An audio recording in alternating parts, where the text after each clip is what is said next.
आदरणीय राष्ट्रीय प्रमुख महासचिव आदरणीय रामगोपाल यादव जी,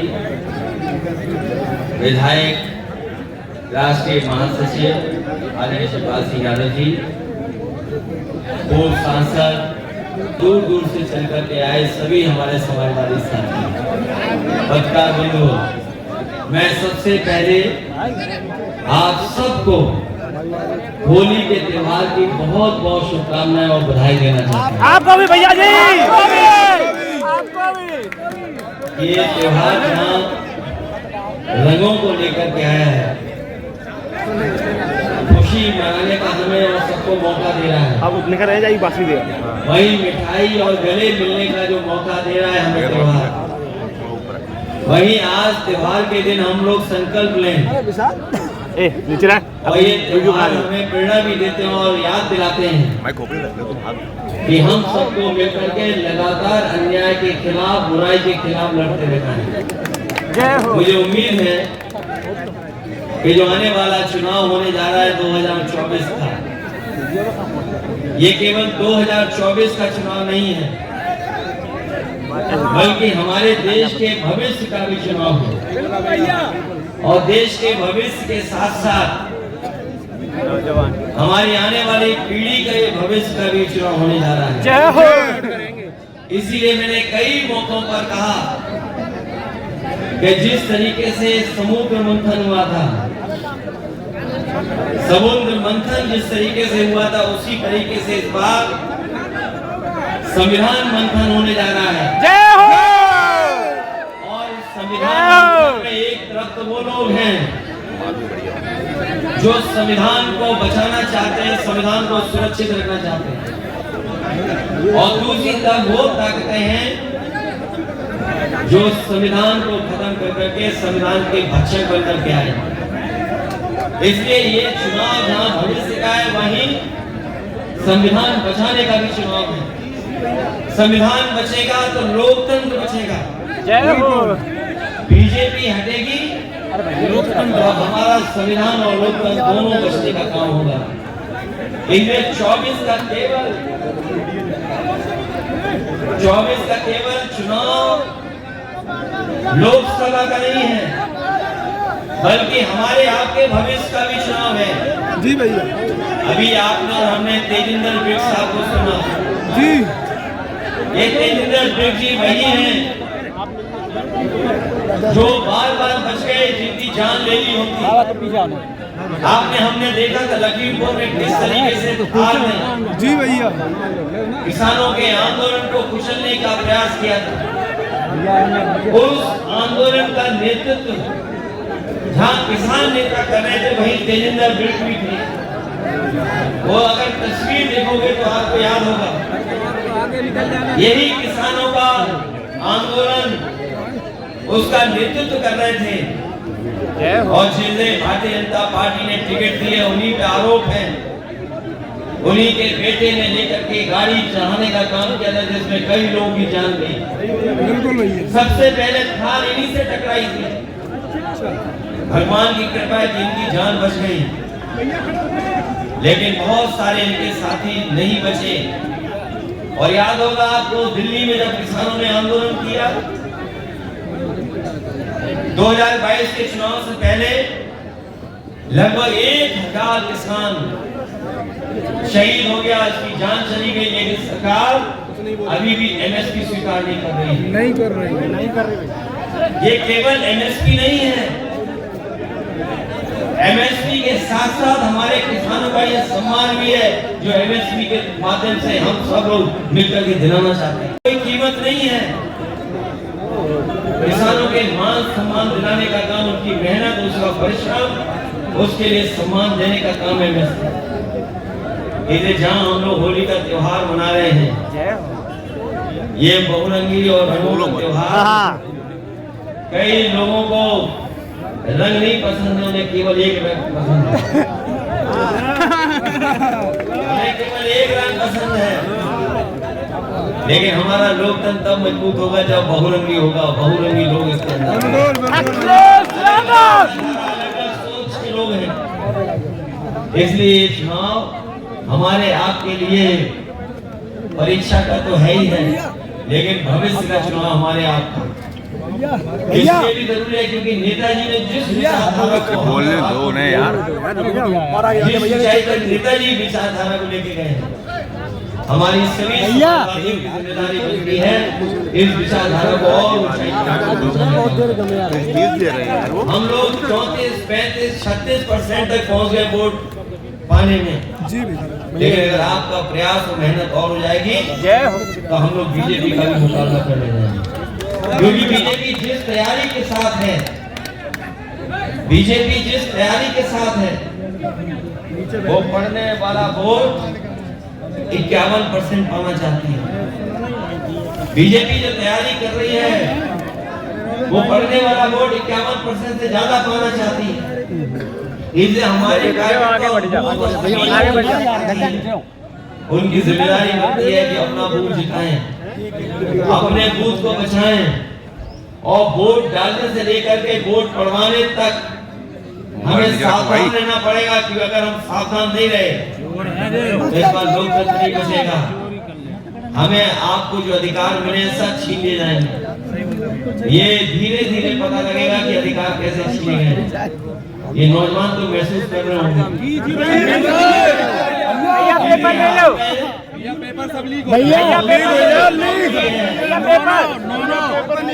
और इस सरकार में भैया कागज हटाओ जी। परीक्षा नहीं बची जो लीक यार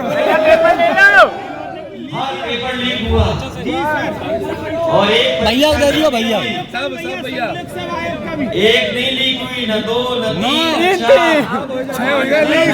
परीक्षाएं न 6 न 7 परीक्षाएं पूरी साल ही लीक 8 9 10 तक परीक्षाएं लीक हो गई। और ये परीक्षा अपने आप लीक हो रही, पेपर करवाई जा रही है, करवाई जा रही है। पेपर लीक करा दिया जिससे नौजवान नौकरी ना भैया। केवल सवाल नौकरी का नहीं है, नौकरी के साथ साथ अगर नौकरी देंगे तो आरक्षण भी देना पड़ेगा। इसलिए जानबूझ करके ये पेपर लीक कर रहे हैं। हमने इन लोगों को गणित बताया, जो नौजवान नाराज है पेपर लीक से और नौकरी न पाने से, तो अगर हम उनकी गिनती कर लें तो 60 लाख है। जी भैया। आपने हमने अखबारों में पढ़ा होगा। भैया हेलो मोबाइल नौजवान ब्रजेश पाल थोड़ा नीचे रखो यार भाई। जब से नौकरी नहीं मिली तो उसने डिग्री जला दी। उसने डिग्री जला के फेसबुक पर लगा रहे हो कि जो डिग्री हमें नौकरी नहीं दिला सकती उस डिग्री का क्या हम करें। उसने डिग्री जला करके आत्महत्या कर ली। परीक्षा कैंसिल हुई, आपको याद होगा फरीदाबाद से एक बेटी ने आत्महत्या कर ली। जी सर जी। शिक्षा मित्र यहाँ अगर होंगे वो जानते होंगे, गांव में उनके लगभग 5000 शिक्षक मित्र आत्महत्या कर चुके हैं। इसलिए हम लोगों ने गणित बताया बीजेपी को, उसका जवाब आज तक नहीं दे पा रहे हैं। पढ़े लिखे 60 लाख बोलो मत बीच में। प्रभावित हुए हैं केवल पेपर लीक और परीक्षा से।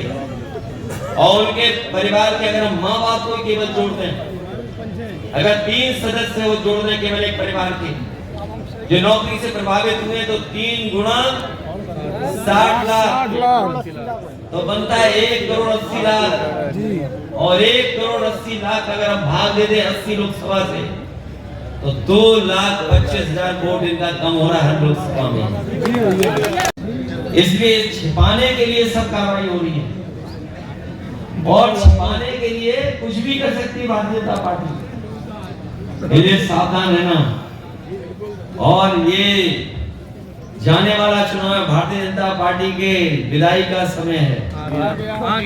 होली का त्योहार यार क्या कर रहे हो यार। प्रदेश में जिस तरीके से लोग स्वागत करते हैं, बीजेपी का 2014 में स्वागत भी अच्छा किया था यहाँ की जनता ने, और हमें पूरा भरोसा है कि 24 में विदाई भी शानदार होगी। ऐसी विदाई होगी कि याद रखो। और हमारी आपकी सबसे बड़ी जिम्मेदारी है समाजवादी, क्योंकि उत्तर प्रदेश से हटेंगे ये देश से हटेंगे। उत्तर प्रदेश से ही आए थे, उत्तर प्रदेश से ही भेजने का काम करेंगे। और जो लोग तमाम सवाल उठा रहे हैं परिवार वाले, इस बार हमने भी रिकॉर्ड तोड़ दिया, परिवार वालों को टिकट दे दी। अखिलेश यादव जिंदाबाद। रिकॉर्ड इसलिए भी तोड़ लिया कि बीजेपी वाले न जाने क्या क्या कहते हैं। हम बीजेपी वालों को कहेंगे होली के त्योहार पर, भैया परिवार होली के त्योहार पर उनसे कहेंगे कि वो भी संकल्प लें कि किसी परिवार वाले को वो टिकट नहीं देंगे, परिवार वाले से वो वोट मांग लेंगे अगर वो परिवार वालों के खिलाफ है। और नहीं तो स्वीकार करने लड़ाई लोकतंत्र में, कि लोकतंत्र में जो मजबूती से लड़ेगा उसी के साथ जनता खड़ी दिखाई देगी। और हमें पूरा भरोसा है कि आसपास के क्षेत्र के साथ साथ पूरा उत्तर प्रदेश इस बार गठबंधन पीडीए के साथ, इंडिया गठबंधन के साथ खड़ा दिखाई दे रहा है। हमें उम्मीद है कि पहले से ज्यादा वोटों से इस बार आसपास क्योंकि जिताना आपको है, वोट बढ़ाना आपको है। और सबसे ज्यादा धोखा अगर किसी के साथ हो रहा है और नौजवान, और ये आज अगर युवा दिखाई दे रहे हैं, अगर 10 साल और बीजेपी हो गई रह गई तो ये सब बूढ़े हो जाएंगे।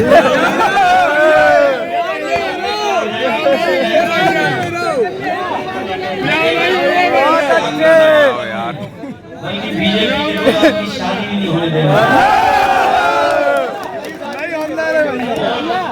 वो तो सब दिखाई दे रहे हैं, काम पे नहीं कहना है। बताओ 10 साल में क्या मुकाबला कर पा रही बीजेपी आपका? कुछ नहीं। जितना काम नेताजी और समाजवादियों ने तो अपना कभी नहीं कर पाई। चाहे वो सड़क, बिजली या जो भी सुविधाएं थी, जो सुविधाएं थी वो समाजवादियों की देन है। जोड़ बंद है, ऐसी सड़क भी नहीं बना पाए 10 साल में हम लोग बना। जोर बोल और बोल क्या बना पाए? एम्बुलेंस खराब कर दी, पुलिस खराब कर दी, भाई जो 100 नंबर था 112 कर दिया, वो खराब कर दी। और पुलिस दूसरे काम में कर रहा है, दूसरा काम कर रही है, वो काम छोड़ के दूसरे काम में लगे हुए हैं। और अभी मुख्यमंत्री जी है करने ये जो अस्पताल खराब कर दिया इसको उन्होंने नई बिल्डिंग में फीता लगवाया था, लेकिन हमारे किसी साथी ने हमें पहले ही वीडियो रिकॉर्ड करके दे दिया, तो हमने उसको ट्वीट कर दिया, फेसबुक पे डाल दिया और जगह चला दिया सोशल मीडिया पे।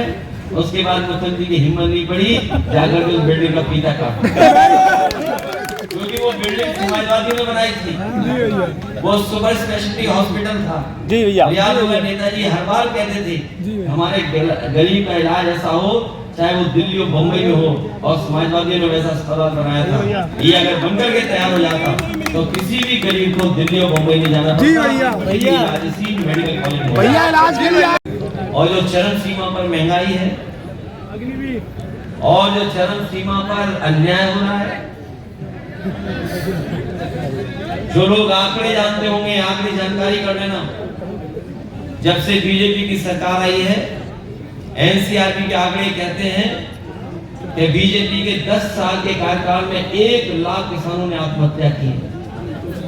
1 लाख किसान जिस देश के आत्महत्या कर रहे हो, तो बताओ वो देश कैसे विकसित भारत बनेगा? नहीं। हमारे विधानों से अगर पैसा न वसूला होता तो इनकी विकसित यात्रा भी न हो पाती। ये प्रधानों से पैसा वसूल करके विकसित यात्रा की है। तो 1 लाख किसान अगर आत्महत्या कर लें, नौजवान को नौकरी न हो, उद्योग कारखाने न लग पा रहे हो, और कितना बड़ा सपना दिखाया बड़े बड़े उद्योगपतियों को बुला करके कि यहाँ कारखाने लगेंगे, उद्योग लगेंगे। अगर एक भी उद्योग कारखाना लगाओ तो बता दो नहीं लगा। हमें सूचना मिलती है कई बार कि ये लोग एक्सप्रेस वे के किनारे कभी-कभी नाप लेते हैं जगह, कारखाना आने वाला है। सरकार ने कारखाने उत्तर प्रदेश से वैसे ही भाग गए जैसे एक्सप्रेस वे पे रफ्तार से गाड़ी चली जाती है। और सच्चाई ये है जो कारखाने उत्तर प्रदेश को लगने थे वो उत्तर प्रदेश में नहीं लगे, गुजरात में जाकर के लगे। सही बात भैया, सही बात। अभी बजट में मैंने जब सुना भारतीय जनता पार्टी का भाषण, तो उन्होंने कहा कि हम सेमीकंडक्टर की कारखाना बनाना चाहते हैं। सेमीकंडक्टर और दुनिया का बड़ा कारखाना लगाना चाहते हैं। वो कारखाना आपके यहाँ नहीं लगा,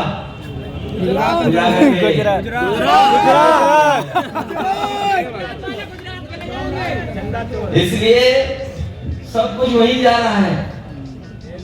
और इलेक्टोरल बॉन्ड्स बताओ कहाँ गए सबसे ज्यादा? भाजपा में आंकड़े नहीं दे पा रहे थे। ये चंदा नहीं है, खुश होकर लोग देते हैं। लोग आपका सहयोग करते हैं उसको चंदा बोलते हैं। धंधा लोग आपकी मदद करते हैं उसे चंदा बोलते हैं। लेकिन ईडी, सीबीआई, इनकम टैक्स से जो वसूला जाता है वो चंदा कभी नहीं हो सकता, वो धंधा वसूली। और बताओ सबसे ज्यादा वसूली किसने की? इलेक्टोरल बॉन्ड्स जो आए, जो बने, वो सबसे ज्यादा किसके पास पहुंची? और जब से इलेक्टोरल बॉन्ड से जो उनका बाजा बजा है, बैंड बजा है, उसके बाद तो वो ध्यान हटाने के लिए कार्रवाई कर रहे हैं। मोदी मीडिया सब कुछ बोल ही नहीं रही है। कभी कोई सोच सकता है एक ही व्यक्ति एक को पैसा दे तो वो कह रहे हैं कि काला धन है, और वही कंपनी बीजेपी को अगर पैसा दे तो वो चंदा। ये पता है वो नहीं पता है? एक ही कंपनी जिसने पैसा दिया तो उसको तो दूसरी तरीके से फंसा रहे हैं, और एक अगर कागज पे दे दे पैसा तो वो लीगल है, वो बेईमानी नहीं है। एक पे आरोप लग रहा है कुछ करोड़ का, और उसी कंपनी ने 30 करोड़ से ज्यादा पैसा भारतीय जनता पार्टी को पहुंचाया इलेक्ट्रॉल बॉन्ड से। ये तो बात सब जानते हैं, ये सब जानते हैं, कहीं छिपा नहीं है। पावर कर गया जो अपने आप को गरीब बोलते थे, उन्हें 1000 करोड़ रुपए दे दिया बीजेपी को। जब कभी मुलाकात होती थी उनसे तो हम लोग कहते थे कि भाई कुछ मदद करो पार्टी की, तो कहते थे घाटे में हैं हम।